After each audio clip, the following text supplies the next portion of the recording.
এই নির্দিষ্ট বলয়ের এই বিদেশি মদতপুষ্ট উপদেষ্টা পরিষদ দিয়ে রাষ্ট্র সংস্কার হবে না, জুলাইয়ের আকাঙ্ক্ষা বাস্তব হবে না, বরঞ্চ দেশে একটা 111 হবে। অনেক বলছিল কথা ভালো লাগে নাই, কিন্তু আমরা বলেছিলাম এই দেশে ক্ষমতার চেয়ারে যে বসে ওইটার প্রতি তার মোহ তৈরি হয়, মহব্বত তৈরি হয়, ছাড়তে চায় না। সেই বিভাগীয় কমিশনাররা এখনো এই সরকারের অতিরিক্ত সচিব কিংবা গুরুত্বপূর্ণ পদে দায়িত্ব পালন করছে, কারো বিরুদ্ধে ব্যবস্থা নেয়নি। তো দুইজন উপদেষ্টাদের কথা শুনে ব্যাকরণে মেকেনে তারা বলছে ওদেরকে দিয়ে ভালো কাজ করানো যায়, ওরা ভয়ে থাকে। তার মানে তারা একটা কম্প্রোমাইজ করছে, কম্প্রোমাইজটা এমনি এমনি করে নাই, মাল পানি নিয়ে পুনর্বাসন করছে। যেখানে আমরা বলছিলাম যে দুইজন উপদেষ্টা আহম্মক হয়ে গেছে। আমি একবার বললাম মালয়েশিয়াতে আমাদের ছাত্রদেরকে মামলা দিয়েছিল, ছাত্র তরুণদেরকে যারা আন্দোলন করেছিল, অ্যাম্বাসেডর, সেই অ্যাম্বাসেডর স্টিল ওখানে আছে, তার বিরুদ্ধে ব্যবস্থা নেন। এবং যারা গুরুত্বপূর্ণ জায়গা, যে মরক্কোর রাষ্ট্রদূতের তো কাজকর্ম দেখেছেন, তো এরকম যারা এখনো বিদেশি মিশনে আছে অনেককে সরানো হয়নি। দেশের মধ্যে যারা আগের আপনার এই প্রশাসন চালাইতে হলে সচিবদের চেয়েও আপনার এই যে 10টা বিভাগ, 10 বিভাগের 10 জন বিভাগীয় কমিশনার কিন্তু গুরুত্বপূর্ণ, হোল বিভাগকে তিনি অ্যাডমিনিস্ট্রেশন কন্ট্রোল করেন।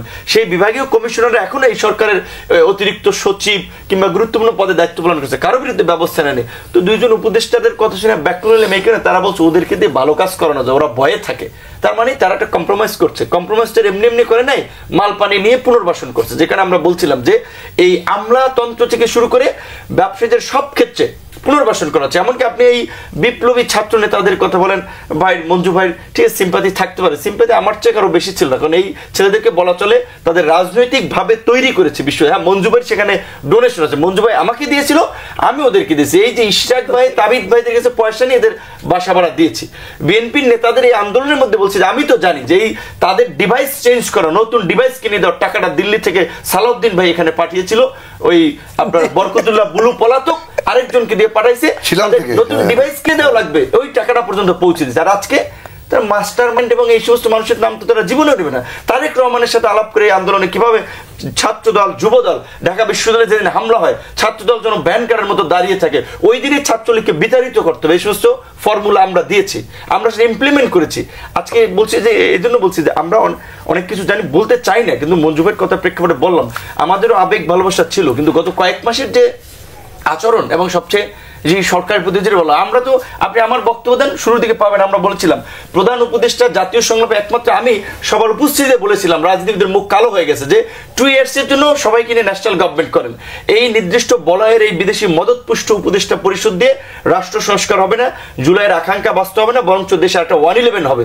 অনেক বলছিল কথা ভালো লাগে নাই, কিন্তু আমরা বলেছিলাম এই দেশে ক্ষমতার চেয়ারে যে বসে ওইটার প্রতি তার মোহ তৈরি হয়, মহব্বত তৈরি হয়, ছাড়তে চায় না। তো এখন আমি বললাম, আজকে বললাম নর্মাল প্রক্রিয়া এই দেশে ইলেকশন হবে না, আপনি লিখে নেন, হবে না আন্দোলন, এবং আরো দেখেন সামনে কি পরিস্থিতি তৈরি। কিন্তু আমরা যদি ন্যাশনাল গভর্নমেন্ট করতে পারতাম, এইখানে সকলের স্টেক থাকলে এই আন্দোলনকারীদের, অভ্যুত্থানের অংশীজনদের এই পরিস্থিতির মধ্যে দিয়ে যেতে হতো না। কাজে এখনো আমরা যেটা বলবো, আমার তারপর আপিলটা থাকবে, আমরা সরকারকে আমরা সহযোগিতা করতে চাই, প্রফেসর ইউনূসের মর্যাদাকে বিশ্বে আরো উঁচু করে ধরতে চাই। তিনি একটা এই কর্তৃত্ববাদী শাসনের পরে, একটা গণ অভ্যুত্থানের পরে একটা দেশে ইতিবাচক পরিবর্তন এনেছেন, বাংলাদেশকে নতুনভাবে এগিয়ে নিয়েছেন, এইটা তার নামের পেছনে যুক্ত হোক, আমরা এটা চাই। কিন্তু তার যে টিম খুব ভালো টিম আমরা মনে করি না, সেজন্য মঞ্জু ভাইয়ের সাথে এইখানে একমত। জাহিদ ভাই যেটা বলেছেন, যদি প্রকৃত অর্থে তার কাছে আমরা এখন যেতে পারি না, কারণ তার কাছে ওই যে বলয়ের লোকেরা তাকে ঘিরে রেখেছে, হাসিনারকে যেভাবে তার লোকেরা ঘিরে রেখেছিল এবং ভুলভাল বুঝিয়েছে তারেক সিদ্দিকীর মতো লোকেরা।